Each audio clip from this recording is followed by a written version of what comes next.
In the past, I've struggled with just chip shots way over the green, and so today I'm hoping you can help me with getting a little bit more controlled, consistent, and how I approach a chipping shot from different spots around the green. Yeah, we'll look at it. We'll look at the way you do it. We'll set a baseline for how he chips. Just a basic shot, getting it airborne. We'll use the divot board to see some patterns of contact with the turf, and then see what you do, then we'll add to it.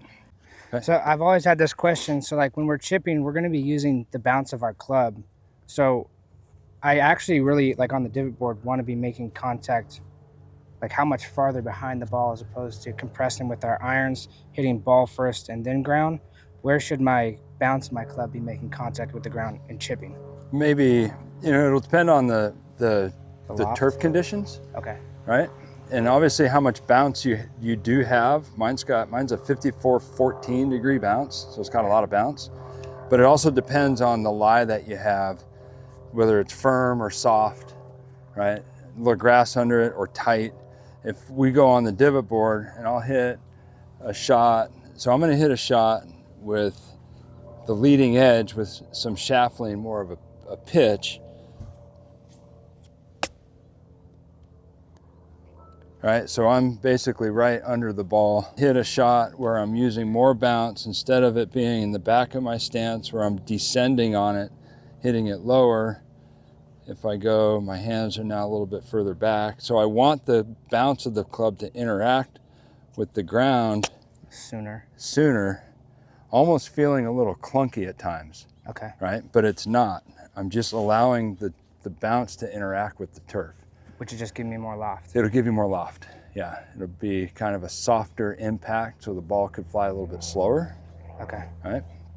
So the divot board's great for that, just to see if you can consistently find low point, whether I'm hitting this shot or this shot, seeing where I'm entering and interacting with the turf. This thing's a pretty valuable little tool. So if I am taking more loft, my stance is shifting back as well?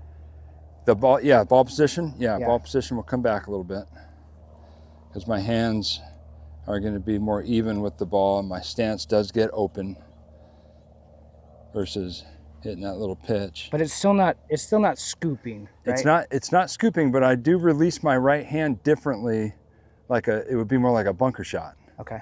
Right? Because it'll feel when I'm, see how that face stays open like this? Yeah.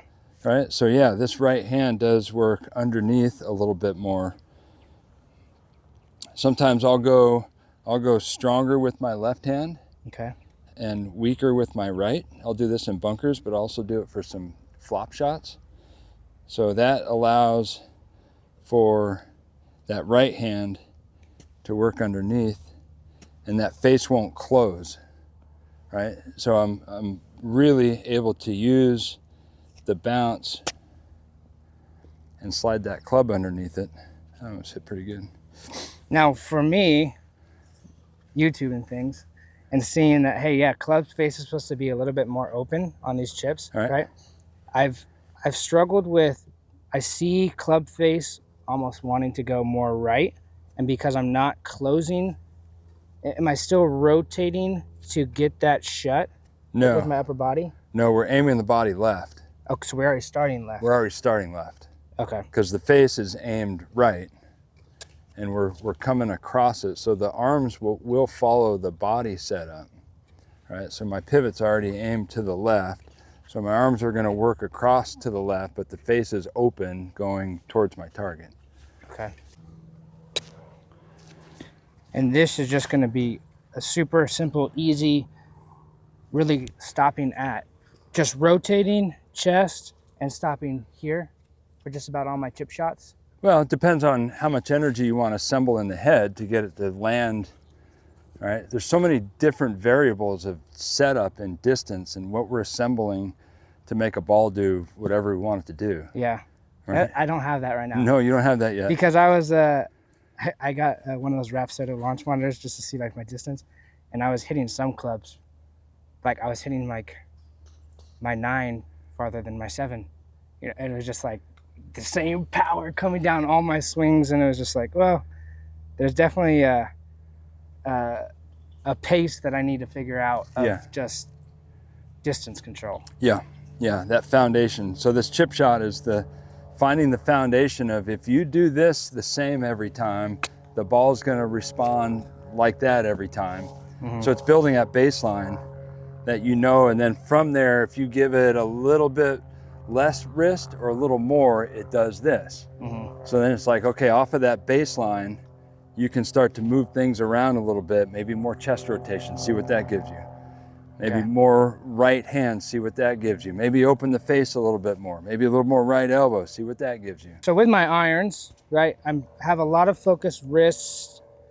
With chip shots, is there not as much wrist action going on? Depends on the shot. All right. So right now we're working on like a 10-yard chip, right? We're working on, so what we're doing right now is we're keeping the ball in the air for maybe 20 feet, right? So just a simple little finding his baseline chip to get the club to interact with the turf, with the divot board the same every time, and finding a flight that's consistent every time. And then it's like, okay, if I take it back this far and it interacts like this with this much shaft lean, it goes this high, it lands there with that speed. Okay. Right? So we're not even getting specific. We're just trying to find a consistent. Very vanilla. So what I do with students with short game is I help develop the technique, right? Are you doing technique decent enough to where we can establish a baseline, or is the technique so crappy that we have to keep moving things around? So seeing that one, it's like you take it pretty far back and it looks like you decelerate. So it's like way back here and it comes down here slowly and only goes that far. When I saw that club get to where it went, I'm like, wow, he's gonna hit it up on the hill. And then it only went the 20 feet. I'm like, okay, the technique was pretty good, but the way you did it was kind of crappy. Okay. Yeah, so like this technique is really clean. Just slow, controlled. Yeah, I mean the amount of time that it takes to develop touch, it's a lifetime. Yeah. Right. So the technique's not that hard to get. But when I ask you, like, look at Ryan's balls here. Yeah. Right. All clustered together. And he's down here all the time. He teaches school, so he's here a ton. So to get that touch, right? His technique's, it's decent. It's a little big for that little shot, but he owns it, so he's got the touch, right? Because he's down here all the dang time. Wish I got to spend that much time in my game. Where mine is farther, farther, closer. Yeah. So the more we can, that's navigating your misses, right?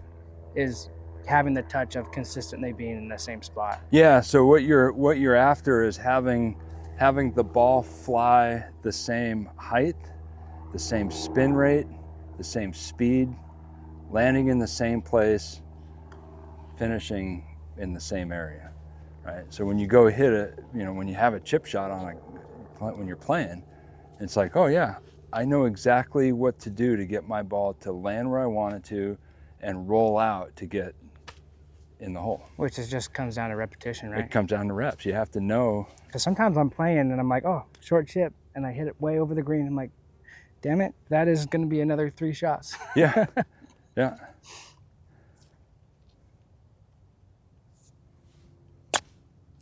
With the distance that you're trying to fly it, the amount that you assemble that wants to go further. So you have to manage what you've assembled to only go that far. You've got the club way up here. So it's like coming down, your body knows that there's too much energy in this club head, so it's got to like slow down, and then it's like, oh, the bottom's compromised. Which won't let it be consistent. Right. So if I go only this far I want it to go and I have to speed up, it's the same as going too far. So it's like, well, how far do I take it back? Figure it out. Yeah. But you know that's too far. Your body knows that's too far. But really, like, I should probably just be right here, right? It could go, it'll probably be a little bit further. Now I am using the bounce, so I wouldn't probably be digging, right? Right. On normal grass, like I will slide, but I want that distance to be a little bit shorter, right? Which distance? The start of my divot, the start of club interacting with the ground. Yeah. Shouldn't be that long. that far. Right. shot like this, you're gonna use bounce. We wouldn't want that leading edge because we only have 15 feet of green to work with. We got to keep the ball in the air for 15 to 18 feet.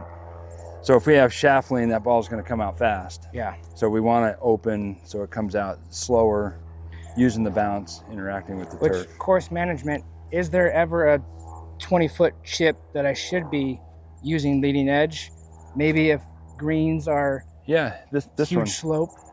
Ryan's chip, right? So we want the ball coming out lower and a little bit faster because we don't have to keep it airborne for maybe 10 feet and then we have 20 feet. So the ratio is totally different. Yeah. Right. So we want to let it roll on the ground. Yeah, we want it on the ground. That ball doesn't need to be in the air. So that could be even maybe with a little 9-iron or pitching wedge that just kind of gives it a little kick. Okay. Right. And just club selection, I've got a 60 right now. If I were to use just my normal pitching wedge, I wouldn't get enough loft on what I'm trying to do with this shot. Right? Yeah, ball would come off way too fast. And you don't have a lot of wrist hinge, so you are motoring the club more like a Jason Day would, where it is the chest turning. I hit this shot with my hands, so I stay right in here, right? Jason Day would be more this way, which is more closer to what you're doing than what I would do, and that's fine. Wherever I find consistency at. Wherever you find your touch. I've got my touch in my right wrist, right? You might have it in your chest, in your body, in your pivot. Okay. Right, so it's you discovering where your touch is housed. You're not even moving your chest as much. You're more in your wrist. Yeah, I'll be more set up. So I'll already have my body established. No chest turned at all. No chest, right? So I'm not turning my body out of the way, this way. And I've hit plenty of shots that way and they feel great, but I'll be more there. So my club head's traveling from here to there. My body's not moving very much at all. Where you might be here, there. It's fine, right? You don't have to do, you can explore my way, but you don't have to do it the way I do it, right? And I could see that also being an advantage because, like, for me, finding the low point with turning my chest, sometimes by moving my chest, that low point kind of changes a little bit up and down. And the club's interacting with the ground shallower because it's never really hinged up as much with that right wrist bringing it up. It's just turned with the body, so it might be here, coming back through, coming shallow. So my swing arc is going to be totally different than your swing arc. Your swing arc is a smaller circle where mine is a little bit wider. Giving you that interaction with the divot board that might be 12 inches long. Gotcha. Right? Where mine's going to be 6 inches. Okay. Right? That makes sense. Okay. I'm trying to minimize the parts that I use. Right? So I want it to be as like plain, more like putting as I can get. If I need loft, I use my hands. If I don't need it, I'm getting closer to a putting, so I don't use my hands. Right? So this would be, if I were to hit this shot, this is my 54, I'd go back in the stance, and I just kind of give it a little bump. I turn the face down, right?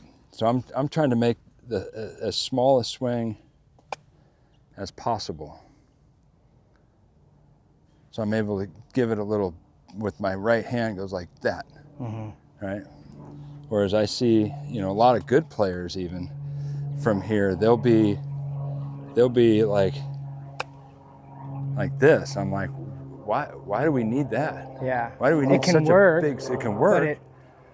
But a lot more moving parts. A lot more moving parts, right? So if I can figure out how to make this ball get to the hole with only moving it this far and that far, I want to figure it out. Yeah. Right? Without it being jerky and accelerating. And your stance is still open on this shot? It's a little bit open, yeah, and the ball position will be further back, so the shaft leans, so we're de-lofting. I could see that you don't need it that much power. No.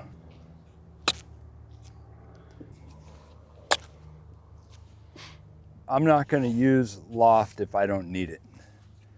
If I don't need loft in a shot, I'm not going to use it. So I'm trying to minimize two variables, loft and spin.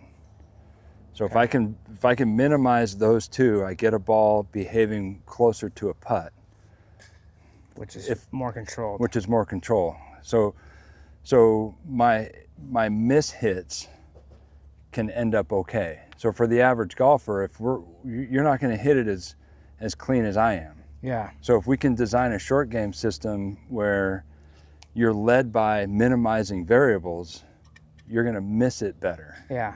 That's where, like, if I am hitting a shot with a lot of loft and I'm shooting it way over the green, if I took the loft out, we're hitting on the green and rolling, you know, hopefully somewhere on the green. Yeah, you're not good enough to control those variables.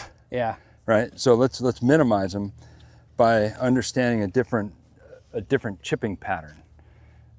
So getting it on the green, I want it on the green as soon as possible, with as little effort as possible, meaning I have to pick the right club to do so. I can de-loft a 60 and make it look like I'm chipping with a 9-iron, but I'm hitting it with more speed and spin, so it's not going to behave like the 9-iron. Now, right now, this specific shot that we're hitting, we're still just working on me developing that consistency.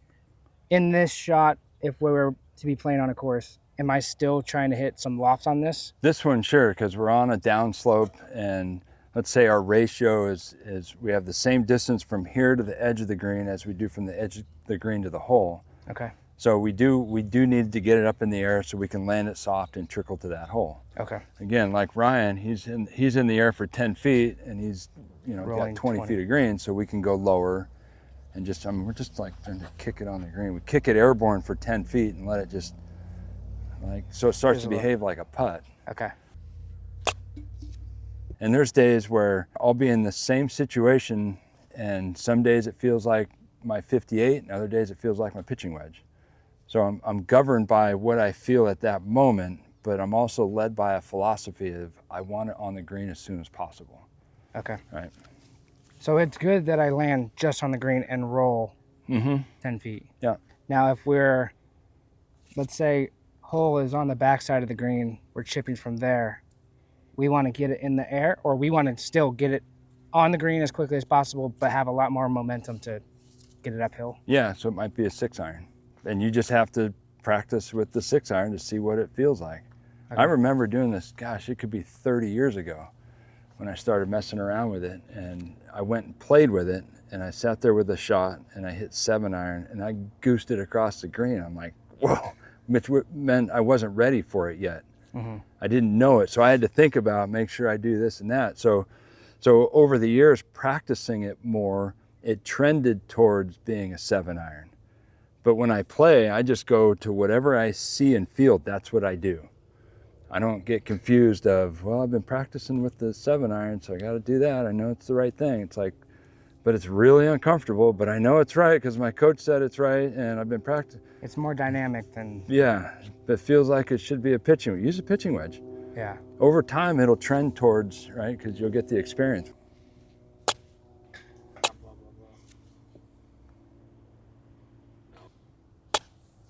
Nice. Go over my head and then land it on the green and have it go in. That's ballsy. There you go.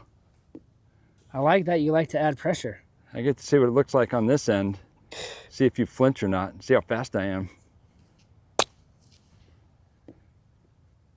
Oh.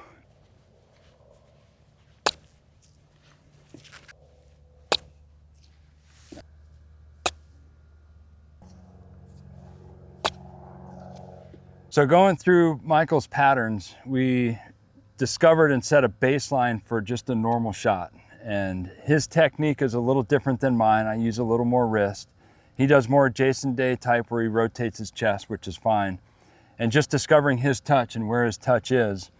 And then we looked at patterns on the Divot Board with more shaft lean and the leading edge introduced to the turf, and then more bounce and the hands back just to see what the flight of the ball does. So make sure you establish a good baseline of where your chipping motion comes from. Then you can start to add little different points of contact with shaft lean and bounce.